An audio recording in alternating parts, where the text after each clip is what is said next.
आयुर्वेदानुसार अशा कोणत्या पावडर आहेत ज्या जर तुम्ही तुमच्या केसांना वापरल्या तर तुमच्या केसांचे सगळे प्रॉब्लेम सॉल्व्ह होतील। म्हणजे जर तुमचे केस गळत असतील, केस तुटत असतील, केस पातळ असतील, जाड हवे असतील, तर अशा कोणत्या पावडर आहेत ज्या जर तुम्ही वापरल्या आयुर्वेदानुसार तर तुमच्या केसांचे सगळे प्रॉब्लेम सॉल्व्ह होतील, ते मी तुम्हाला आजच्या व्हिडिओमध्ये सांगणार आहे। त्यामुळे हा व्हिडिओ आपण लगेचच चालू करूया। पहिला आहे भृंगराजची पावडर। तर भृंगराजला किंग ऑफ हर्ब्स म्हटलं जातं, कारण हेअर ग्रोथ साठी ही एक अशी जादुई पावडर आहे।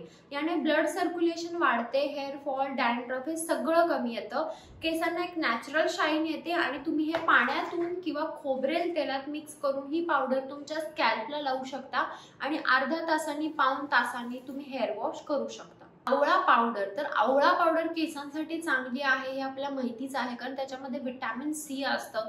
केसांना जर केस तुमचे पातळ असतील किंवा केस पांढरे होत असतील तर आवळा पावडर नक्की वापरा।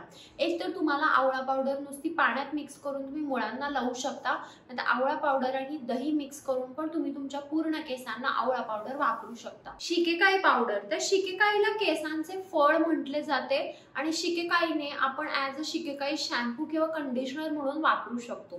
तर तुम्हाला नुसतं शिकेकाईमध्ये थोडंसं पाणी मिक्स करायचं आहे आणि ती पावडर तुम्हाला तुमच्या स्कॅल्पवर लावायची आहे, मसाज करायचा आहे आणि थोड्या वेळानंतर तुम्ही वॉश करू शकता। तर शिकेकाई आपल्या केसांसाठी खूप चांगली असते। मेथीची पावडर। तर ह्या पावडरमध्ये प्रोटीन, आयर्न असतं, याने केस जाड होतात, डॅमेज केस रिपेअर होतात। त्यामुळे मेथीची पावडर मध्ये पण तुम्ही थोडंसं पाणी मिक्स करून डायरेक्टली तुमच्या स्कॅल्पवर लावू शकता। तुम्हाला जर खूप जास्त डॅन्ड्रफ झाला असेल ना तर मेथीच्या पावडरने तुमचा डॅन्ड्रफ नक्की कमी येणार आहे। नीम म्हणजे कडुलिंबची पावडर। तर तुमच्या स्कॅल्पला कोणते इन्फेक्शन असेल, केसांमध्ये फंगल इन्फेक्शन झालं आहे तर तुम्ही कडुलिंबची पावडर खोबरेल तेलामध्ये मिक्स करून तुम्ही तुमच्या पूर्ण स्कॅल्पवर लावू शकता। बरेचदा आपल्याला स्कॅल्पवर खाज सुटते किंवा डोक्यामध्ये कोणते किडे आहेत तर तुम्ही त्याच्यासाठी कडुलिंबची पावडर खोबरेल तेलामध्ये मिक्स करून वापरू शकता। तुम्ही आठवड्यातून एकदा वापरू शकता। तर कडुलिंब मध्ये ना अँटी बॅक्टेरियल प्रॉपर्टीज असतात, जेणे जे काही केसांचे स्कॅल्पचे इन्फेक्शन असेल किंवा जे काही प्रॉब्लेम असेल ते सॉल्व्ह होईल।